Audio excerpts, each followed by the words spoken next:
आज हम आपको लेकर चलेंगे एक ऐसी कहानी में जहां वीरता और बलिदान का संगम है, जहां युद्ध की तलवारें चमक रही हैं, जहां पराक्रम की जीत हुई थी और दुश्मनों के मंसूबे चकनाचूर हो गए थे।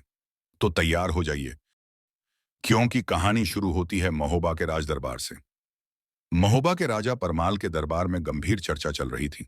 राजा ने आल्हा और ऊदल को बुलाकर कहा, हमारे दुश्मन हमारी सीमाओं पर घुसपैठ कर रहे हैं। नयागढ़ और कालिंजर के राजा जयपाल और रत्नपाल हमें हराने के लिए साजिशें रच रहे हैं। हमें अपनी मातृभूमि की रक्षा के लिए कुछ करना होगा। आल्हा ने दृढ़ स्वर में कहा, महाराज, आपकी सेवा में हमारी जान हाजिर है।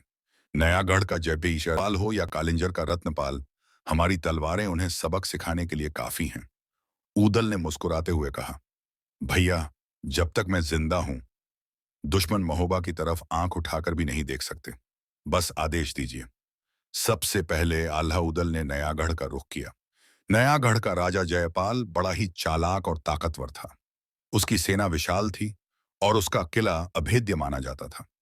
लेकिन आल्हा उदल जैसे योद्धाओं के लिए कोई चुनौती असंभव नहीं थी। उदल ने कहा, भैया, जयपाल के किले का मुख्य दरवाजा तोड़ना मुश्किल है, लेकिन उसके अंदर जाने का एक और रास्ता जरूर होगा। हमें दुश्मन की कमजोरी को समझना होगा। आल्हा ने कहा, उदल, रणनीति वही होती है जो दुश्मन की ताकत को उसकी कमजोरी बना दे। चल, जयपाल को उसकी साजिशों का जवाब देते हैं। और फिर दोस्तों, वो घड़ी आई जब चंदेल सेना ने नयागढ़ के किले पर हमला किया। ऊदल अपनी सेना के साथ किले के मुख्य द्वार पर टूट पड़े।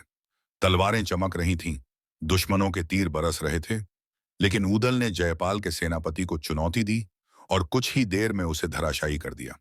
दूसरी तरफ आल्हा ने जयपाल की आपूर्ति लाइनों को काट दिया। जयपाल के सैनिक भूखे प्यासे हो गए। 3 दिन के इस भयंकर युद्ध के बाद जयपाल ने हार मान ली और आत्मसमर्पण कर दिया। अब दोस्तों, जब नयागढ़ पर जीत का जश्न मनाया जा रहा था, वह में खबर पहुंची कि कालिंजर का राजा रत्नपाल चंदेल साम्राज्य पर हमला करने की तैयारी कर रहा है। राजा परमाल ने आल्हा और ऊदल से कहा, तुमने नयागढ़ पर जीत हासिल की, अब कालिंजर को सबक सिखाने का समय आ गया है। ऊदल ने हंसते हुए कहा, भैया, जयपाल की हार के बाद अब रत्नपाल का नंबर है। आल्हा ने कहा, दुश्मनों को हराना हमारी जिम्मेदारी है। चल, कालिंजर की ओर कूच करते हैं। कालिंजर का युद्ध चंदेल इतिहास का सबसे भयंकर युद्ध था। रत्नपाल ने अपनी विशाल सेना को तैयार कर लिया था। उसके पास हाथी, घोड़े और सैकड़ों वीर सैनिक थे। ऊदल ने सेना के साथ दुश्मन पर सीधा हमला किया। उन्होंने अपनी तलवार से रत्नपाल के सैनिकों के बीच भगदड़ मचा दी। वहीं आल्हा ने कालिंजर के किले का दरवाजा तोड़ने के लिए अपनी पूरी ताकत झोंक दी। कुछ ही घंटों में चंदेल सेना ने कालिंजर के किले को घेर लिया। रत्नपाल ने महसूस किया कि वो आल्हा और ऊदल से जीत नहीं सकता। उसने आत्मसमर्पण कर दिया। दोस्तों, जब आल्हा और ऊदल महोबा लौटे, तो पूरे महोबा ने उनका भव्य स्वागत किया। राजा परमाल ने कहा, तुमने न केवल महोबा की रक्षा की, बल्कि हमारी सीमाओं को भी मजबूत किया। चंदेल साम्राज्य को तुम पर गर्व है।